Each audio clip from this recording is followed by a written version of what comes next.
যারা আল্লাহর বিধান মোতাবেক আল্লাহর আইন মোতাবেক বিচার কার্য সম্পূর্ণ করবে না, আল্লাহর বিধান মোতাবেক আল্লাহর আইন অনুযায়ী যে সমস্ত শাসক গোষ্ঠীরা শাসন কার্য পরিচালনা করবে না, তারা হলো কাফের। নাউজুবিল্লাহ। তারা কি? অপরের জায়গা তারা বলেন وَمَن لَّمْ يَحْكُم بِمَا أَنزَلَ اللَّهُ فَأُولَٰئِكَ هُمُ الظَّالِمُونَ। আল্লাহর বিধান মোতাবেক বিচার কার্য পরিচালনা করবে না, আল্লাহর বিধান মোতাবেক শাসন ক্ষমতা পরিচালনা করবে না, জনগণকে শাসন করবে না, তারা হলো জালেম। আরেকটা আয়াতে কোরআন বলেন وَمَن لَّمْ يَحْكُم بِمَا أَنزَلَ اللَّهُ فَأُولَٰئِكَ هُمُ الْفَاسِقُونَ।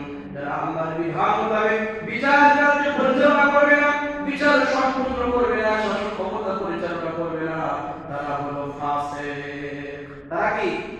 ফাসিক। এক আয়াতে আল্লাহ তাআলা বলেন কাফের, আবার আল্লাহ তাআলা বলেন জালেম, আবার